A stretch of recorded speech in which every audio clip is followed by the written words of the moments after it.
question. At what point in that game, how early on did you know you were going to have a game? Because you were playing on a different level. I don't know. I think it was really just going into halftime and talking to the coaches and them trying to like breathe life into us. It was a really big thing for us. Just encouraging us that defense was doing well. Getting that like stamp of approval from our coaches was a really big thing for us, and it really just uplifted us, uplifted our spirits, and telling us to continue to do what we're doing, continue to execute the way we've been executing, and just Coach Roberts and his staff they had a really good plan. They did a lot of film study, a lot in dissecting our opponents. So I think it was just at halftime, just being around all the guys and them bringing us all together, and I think that was when it started to click a little bit. What, for you individually? Yes, sir. I think halftime, just being around the guys and everybody just looking, and just you can look into somebody's eyes and they'd be like, "Man, we depend on you." So just being around all my teammates really just uplifted me, seeing them and them coming up to me, encouraging me, just really uplifted me, and I just wanted to go hard for them. Eugene, you mentioned Coach Roberts and the staff. How much confidence have you guys as a defense grown in 2 weeks when you actually get into a game and the play calls and the adjustments they've had? How much confidence has that given you guys as players, the adjustments you've been able to make throughout a game? Yeah, and Coach Roberts, he's a really smart coach. So all he does is in terms of our defense, he just passes that knowledge onto us and tries to make things as simple as possible.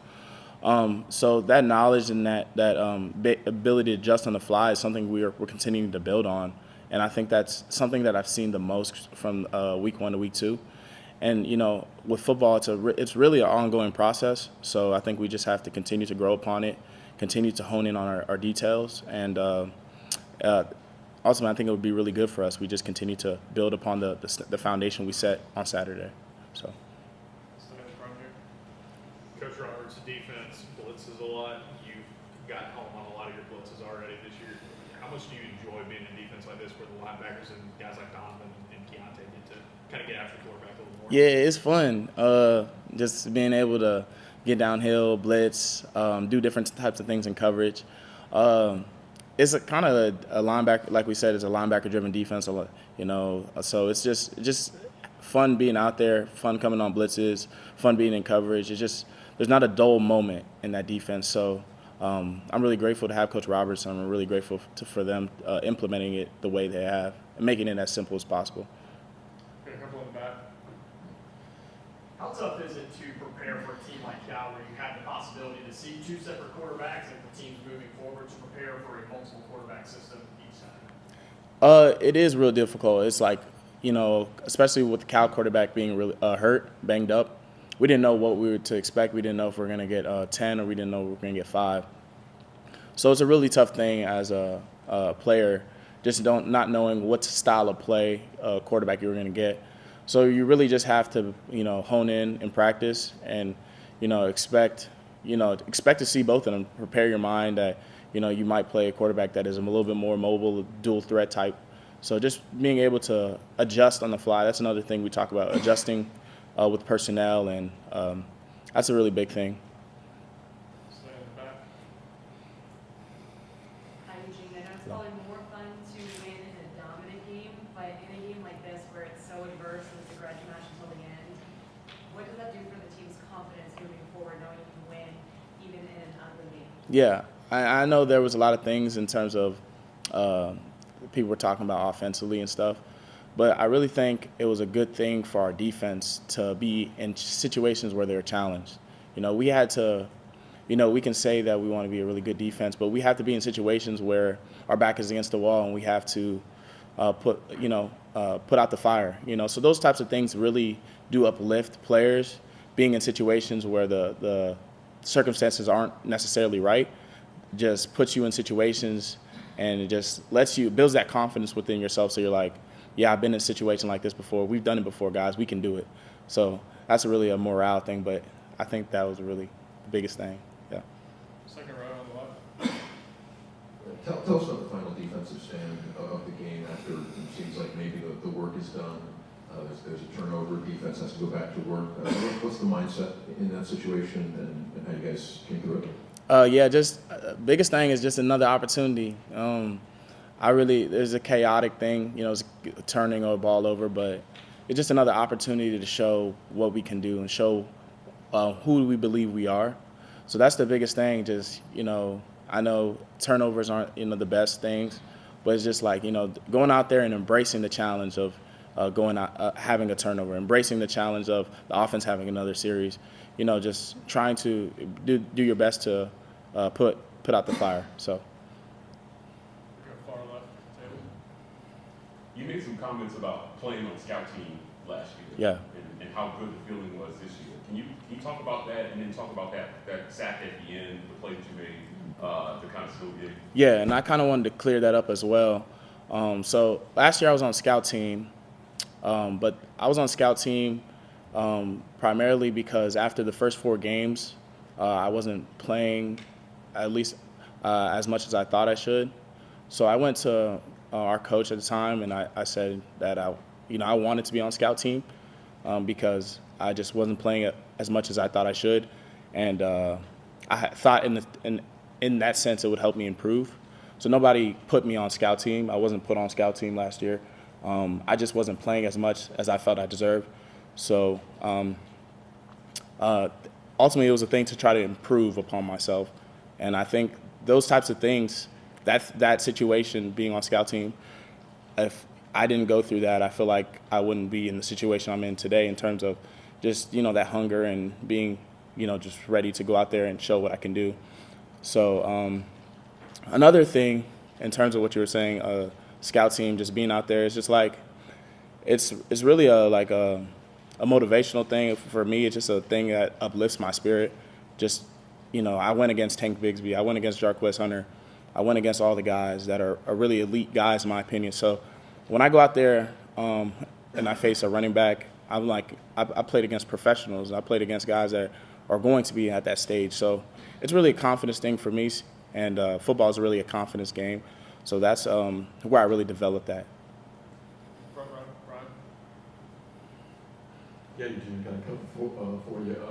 Coach Reese mentioned that Jalen McLeod, when he's on the field, he's a different dude out there. What does he bring to the defense when he's out there? Yeah, J-Mac, he brings energy, he brings intensity. He's a really fun guy to be around. He's from Washington, D.C., and I'm from Virginia, Alexandria. So he like 15 minutes from where I'm from. So, we kind of got that connection. But he's one of those guys that's like a spark plug on the defense. He gets guys going in terms of his motor. Seeing him at practice is like the biggest thing. It tries to make me go harder because I'm like, man, this dude J-Mac is behind me. He's bursting past people to get to the football. So I'm like, I got to bring that intensity and then bring that level of competitiveness that, that's the standard for our defense. So he sets a different standard in terms of his competitiveness. His pass rush ability is elite. We've seen that on the big stage from where he was at App State. So he's just a complete football player. He's intentional about his work. He details his work. And he's just truly somebody I can really admire. Yeah. And then the secondary, I know Nehemiah's been banged up in the game. DK and Keontae got banged up. Yeah. And Caleb Wood had to come in. Kai Lee's played a bunch of snaps for you guys. What do you say about those young DBs being able to step up? It just shows how talented we are in that room. And, their coaches do a really great job. Coach Crime, Coach E, they do a really great job in terms of preparing them. And I've seen it. I've been in some of those meetings. They're really detailed in their delivery in terms of coaching it and teaching it.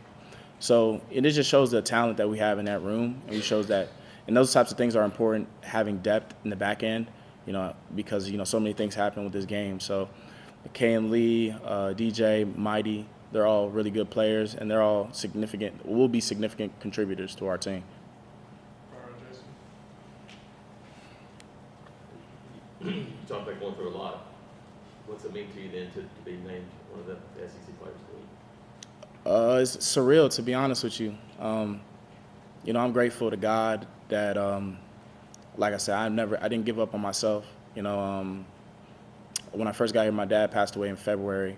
I had to go through spring ball and battling a lot of things. And as a young man in this world, you need your father. And it was a hard thing losing him because he was my best friend. So just to experience being the SEC Player of the Week. I'm just praying I made him proud, and I'm grateful to get the opportunity to be out there and play the game I love and play it the way the only way I know how to play it, which is with intensity and effort. So for those who contributed in that, making me that, I'm grateful, and I just thank God for what he has done in my life. You're far right over here. Yeah, Eugene, there was obviously a little bit of chatter coming from Cal coming into last week. Do you guys like playing, does defense like playing as like the poke bear a little bit? Does that help you guys? Just kind of take me through if that motivated you guys heading into Saturday. Yeah, it definitely did. We don't take things like that lightly in terms of how we prepare. And, when chatter comes, it comes with the game. Some guys are overconfident, some guys are, cocky or arrogant, or I'm not saying that Cal is that way, but it comes with the game. But when we heard it, it really just motivated us. We didn't want to go back and forth on social media. We really just wanted to hone in on what we were as a defense. And, Coach Freeze even came up to me, personally talked to me about it. So those types of things, I'm a very intentional person. So when people come up to me about stuff like that, it just motivates me even more. So to be honest, I appreciate him for saying what he said. I appreciate him for speaking his mind and being truthful how he feels. Some players come up here, we're playing a really good opponent, and they lie. They feel, but he kept it. He just said what he felt, like the truth, what he thought was the truth. So I appreciate him. It helped us a lot. We got two more. One in the back. Yeah, first of all, congratulations on being named Co-Defensive Player of the Week in the SEC. But for you personally, do you enjoy playing on the road in a hostile environment like Cal or like you're going to see this season in the SEC, or do you like playing just a few hundred yards away over at Jordan-Hare Stadium more? I like playing in Jordan-Hare, but I don't shy away from playing in other environments. And I know we're going to go to some environments that are really they got a lot of energy as well. I think Texas A&M is one that's recent. It's going to be recent, but I don't shy away from it. The guys seem to embrace it. It's just another challenge, it's just another opportunity to show what we can do and rise to the occasion. So I think that with that question, I love playing in Jordan-Hare. The fans here are amazing, but we love going on the road and showing what we can do. Last one on the left.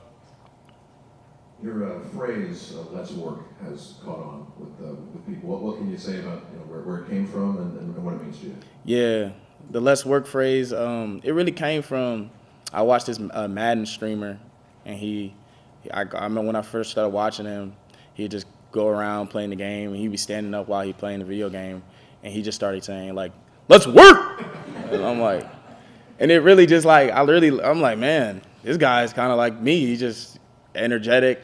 Man, I like the phrase. So I came to workouts, and I just started saying it, started articulating it to the team, and then it just started growing and growing and growing, and the dudes on the team say it now. We working out. It's like we starting the workouts. They're yelling, "Let's work."